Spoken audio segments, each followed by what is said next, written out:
Anak itu bisa mengganggu bisnis kita, katanya. Siapkan orang. Kita harus habisi Raka sebelum dia menyeret nama besar. Setelah penyerbuan markas Grip Jaya Cikampek dan penangkapan Haji Ronda, nama Sersan Raka Prasetyo makin dikenal. Di kalangan rakyat kecil, ia dijuluki prajurit rakyat. Tapi di mata para penguasa gelap, ia mulai dianggap ancaman.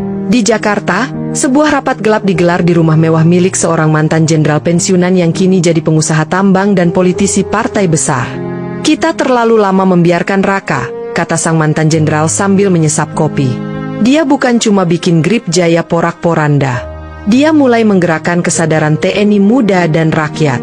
Kalau kita biarkan, dia bisa menyeret nama kita semua ke permukaan. Di ruangan itu hadir juga Jamaluddin, bekas rekan bisnis Haji Ronda yang kini memimpin sisa-sisa ormas Grip Jaya secara diam-diam. Mereka menyusun rencana kotor. Kita buat seolah-olah Raka terlibat pembunuhan. Biar dia dicopot. Atau, kalau perlu, hilang diam-diam di jalan. Beberapa hari setelah operasi besar itu, Sersan Raka dipanggil lagi ke komando. Tapi kali ini suasananya berbeda. Ia disambut dingin. Berkas-berkas disodorkan padanya.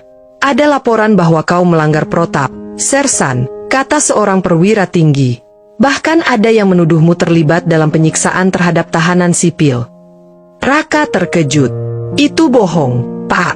Kami tangkap mereka hidup-hidup, sesuai prosedur. Namun ia sadar, ini bukan sekadar tuduhan. Ini jebakan politik. Serangan dari dalam. Ponselnya disadap. Ibunya dibuntuti orang tak dikenal. Teman-teman sesama prajurit mulai takut berhubungan dengannya. Satu malam, sepulang dari apel, seseorang mengirim pesan ke ponselnya, "Diam atau nyawa ibumu taruhannya." Raka mengepalkan tangan. Ia tak akan mundur. Di saat tekanan makin kuat, bantuan datang dari arah tak terduga. Seorang jurnalis investigasi muda bernama Ratih Wulandari mendatanginya. Ia telah mengikuti sepak terjang Raka dan membawa data mengejutkan. Ini bukti bahwa Grip Jaya dibiayai oleh jaringan korupsi elit. Ada aliran dana dari perusahaan tambang ke rekening Haji Ronda, lalu ke beberapa politisi dan ex-jenderal, kata Ratih sambil menyerahkan flash disk. Kalau data ini dibuka ke publik, mereka akan guncang. Tapi kamu harus hati-hati. Mereka bisa menghabisi kita. Raka menatapnya tajam. Kalau saya mati, teruskan semua ini. Malam itu, Raka pulang ke rumah ibunya. Ia mencium tangan Bu Santi, lalu duduk di teras sambil merenung. Tapi jauh dari sana, 3 pria bertopeng mengintai dari kejauhan, membawa pistol berperedam. Mereka menyelinap masuk ke halaman belakang. Namun sebelum sempat melepaskan tembakan, sebuah suara keras menggema, "Tiarap!"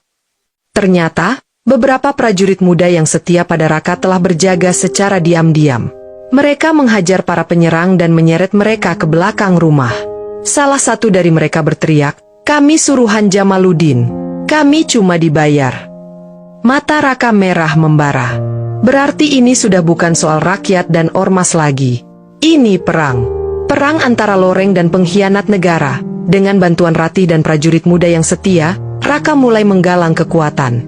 Ia mengirim pesan kepada senior-senior idealis di tubuh TNI, yang lama diam terhadap pembusukan di dalam sistem. Satu persatu, dukungan mulai datang. Termasuk dari seorang kolonel marinir yang bersumpah akan ikut membersihkan TNI dari bayang-bayang mafia sipil. Ratih merilis laporan investigasinya di media alternatif. Rakyat marah. Aksi massa meledak di berbagai kota. Spanduk-spanduk dengan wajah Raka terpampang. "Kami di belakangmu, Sersan Raka." Dengan bukti dan kesaksian warga, Raka dan tim Ratih membawa semuanya ke media nasional dan pengadilan militer. Dalam siaran langsung yang ditonton jutaan rakyat, jaringan korup elit ormas terbongkar. Nama-nama besar jatuh. Puluhan ditangkap.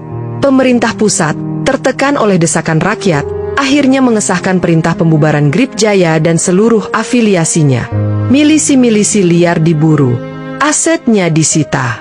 Sersan Raka Prasetyo, ia tak menerima kenaikan pangkat, tak juga dinobatkan secara resmi. Tapi ia pulang ke rumah ibunya, Bu Santi, dengan senyum tenang.